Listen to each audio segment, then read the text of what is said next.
Hi everyone, welcome to iFashy. Today's tutorial will be teaching us how to sew this beautiful overbust corset with asymmetric hemline. You see how beautiful it looks? It's such a versatile corset, guys. It can be worn separately or on dresses or even pants. In our last tutorial, we dropped the drafting details from how to draft the front pattern to the back pattern to how to achieve the asymmetric design we have on the hem and how to draft the back as well. And then we went ahead to teach us how to cut out the pattern and to transfer this pattern paper to our fabrics. That was all we covered in our last tutorial. And if you haven't seen the part 1 of this tutorial yet, do well to check it out. The link will be in the description box so that you would catch up on where we'll continue from. Today, we'll be giving us the part 2 of this tutorial where we'll be showing us how we joined all of these pieces together to make this beautiful overbust corset. Before we begin, please endeavor to subscribe to the channel. Kindly support this channel by hitting that subscribe button and also like and share this video so that it will be recommended to others who this tutorial will be useful to. Now, after we transferred our patterns to our velvet fabric, this is what we have. We have these 3 pieces for the front, center front, and the 2 side fronts.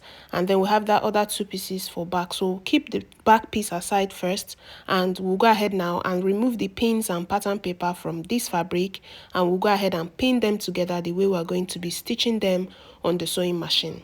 Now, this center front we have here, I'm going to go ahead and pin the left side of the side front to the left side of the center front. After doing that, I'll also pin the right side to the right side. And please note, I have 2 pieces of each here. That's because I'm using the same velvet fabric as my lining. So after pinning this first one, I'll go ahead and pin the second one.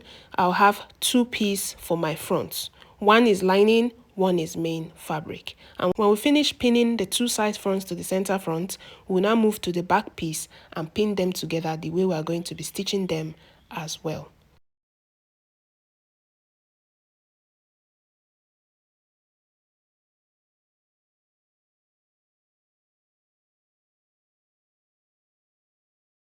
And for the back piece, these are our pieces. Altogether, we have 8 pieces for the back. That's because I'm using the same fabric for both lining and main fabric, right? We're supposed to have just 4 pieces. So I'm going to keep the patterns and pins aside as well, and then pin them the way they are going to be stitched. Now, mind you, the straight side is for our eyelet, while this slightly curved side is the side we'll be joining to the side back. So I'll place it together, right sides facing each other like this, and also pin all of them together the way we're going to be stitching them. And after pinning, we're going to end up having 4 back pieces, 2 as lining, 2 as main fabric.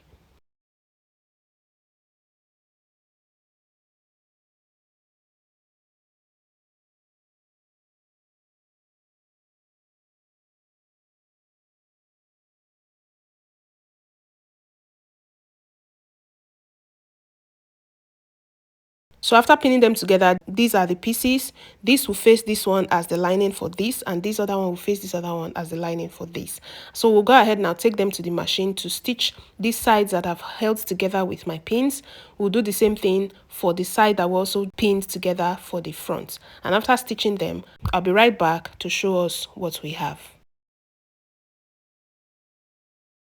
So after stitching, this is what you're going to have. We've stitched all the parts that we pinned together. The 2 side fronts has been stitched to the center front. The same thing for the back as well. The next thing we're going to do now is to go ahead and iron out all of these seams that we just made.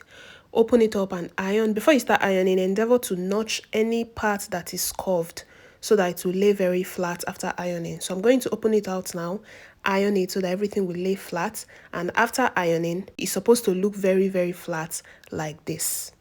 So we've ironed out all of our seams, both on the main fabric and on the lining. And when you're ironing, please, when it gets to this curvy part, this bust part, endeavor to use a bust ham so that you don't flatten out the curve that we have there. So I finished ironing now, and this is how it's looking neat on the inside and on the outside, on both the back and the front. The next thing we're going to do now is to create our boning channel. There are different types of bone, but right now I have my plastic boning and the sewable boning. You can go ahead and use only the plastic boning, create a channel on this seam that will just open and pressed, create a seam there and insert your plastic boning in there. Also, if you want to use the sewable bone, you can go ahead and attach this sewable bone to your allowance without any seam showing on the outside. That's called the invisible boning method. We have a tutorial on that on the channel. The link is in the description box. You can check out how to do that one. And if you don't want to use the two bones separately, you can go ahead and use the two bones for your corset. You first of all stitch the sewable bone and then you now insert the plastic bonings inside of the sewable bone that you have stitched already. That makes it very, very firm.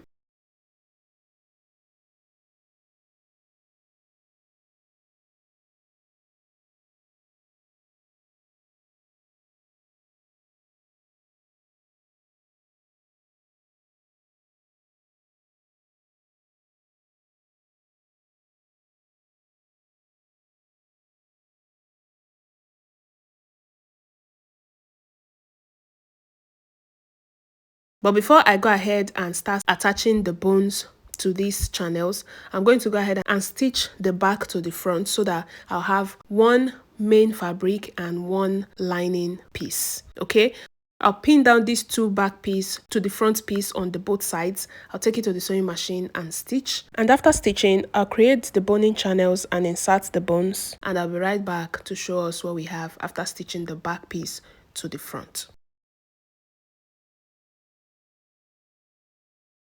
So after creating the boning channels and attaching the bones, this is what we have.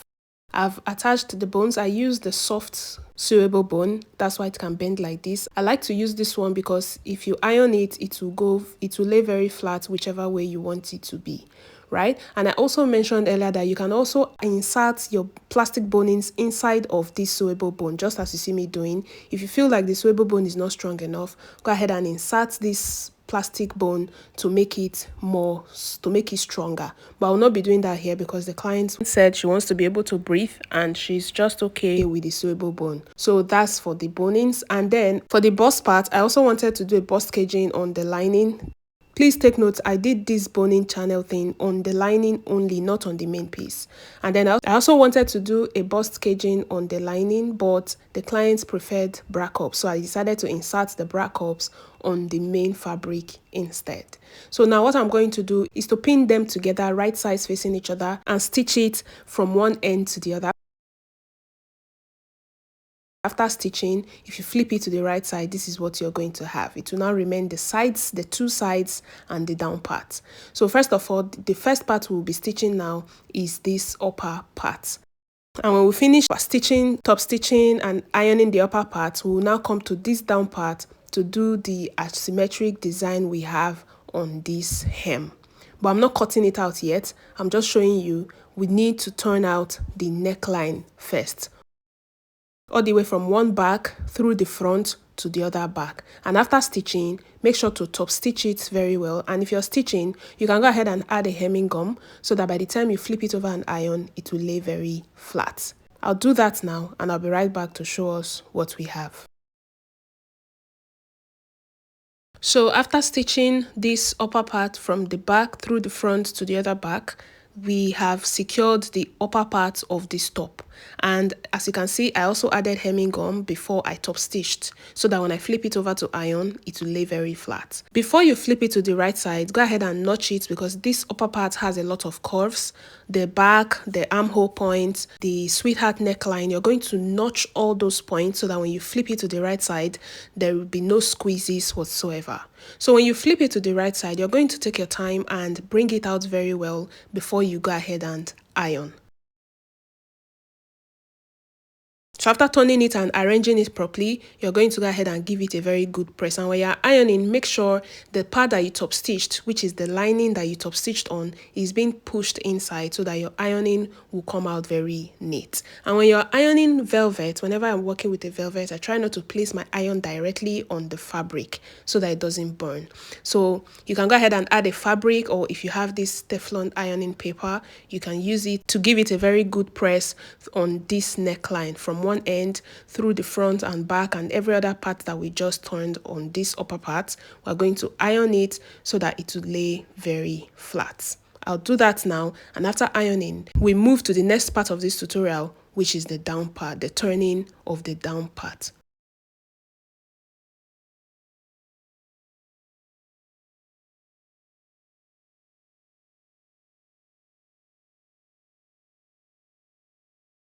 So after ironing the neckline, this is what we have. When you flip it to the right side, whichever way, both the inside and the outside is supposed to be looking very, very neat like this. There is no chance for any squeezes because the inside and the outside of your work should show how neat your job is, right? You know, I didn't do bust caging on this part. If the client had allowed, we would have done bust caging so that the bust would be seated firmly.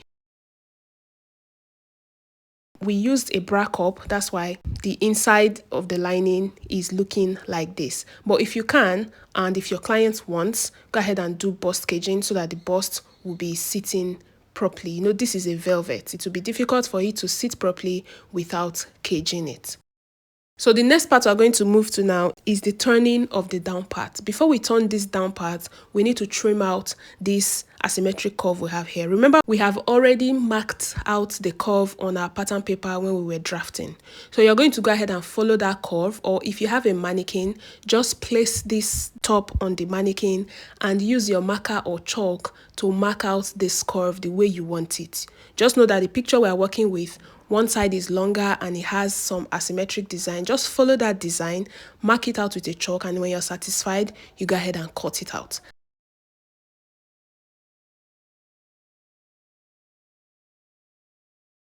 At some point, my phone stopped recording and I did not know. What I just did is here is simple. I followed my curve and marked it out with this marker the same way we have the curves on our pattern, and then I went ahead and cut out the down part that I will not be needing.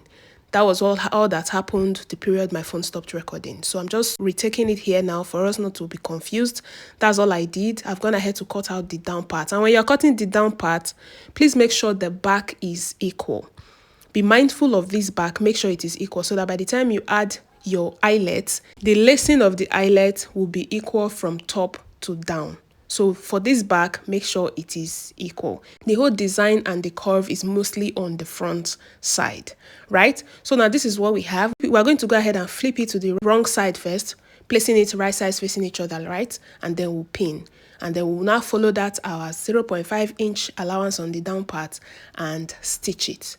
After stitching, you're going to go ahead and top stitch on the lining part so that when you come back to iron, it will lay very flat. If you can also add a hemming gum to this point before you top stitch. That hemming gum helps the lining stay in place after you iron. After stitching and top stitching, you're going to bring it out through the two sides. The sides are still open, right? So we'll do this now and we'll be right back to show us what we have. So after stitching and top stitching and notching the down parts, this is what we have. I'm going to go ahead now and bring everything out to the right side through the sides that are still open. So we're going to carefully bring it out and push out everything. Remember to notch because this down part has a lot of curves. All those asymmetric design we did on the down part, if you don't notch it very well, it's going to come out squeezing. So bring them out carefully, and the next step is to iron. You're going to go ahead and iron out all these curves. You can iron it on a flat surface, or you can use a hemming gum, or if you have the sleeve ironing board, you can go ahead and use whichever one you have available. So, but make sure when you're ironing, push the lining part that you top stitched inwards and give it a very good press. You don't want that lining part to be protruding on the right side. So I'm going to speed this part up now because all we're just going to be doing here is iron, iron, iron, press, press, press to make sure everything is looking very flat and neat. So we're going to do all of the ironings now, and then we'll move to the next step, which is the closing of the sides and the fixing of the eyelet, and that will be that for this tutorial. If you want a separate tutorial on how to fix your eyelets to your corsets, we have a detailed video on that on the channel. Check the description box for all of these tutorials that I'm listing. We are almost at the end of this tutorial, guys. If you have watched to this point and you haven't subscribed to the channel, please support us by subscribing to our channel so that you have access to all our weekly tutorials, and then you can also become a member of the channel with just a token so that you'll be able to request for tutorials, and then we put up those tutorials up for votes and we upload the tutorial that has the highest votes. Thank you so much for watching. Thank you so much for all of your support to this channel. We have gone ahead to close the sides and attached our eyelets to this beautiful corset, and here is the result of the corset that we just made, guys. I hope you learned something from this tutorial. Remember to like and share this video, and I'll see you in the next one.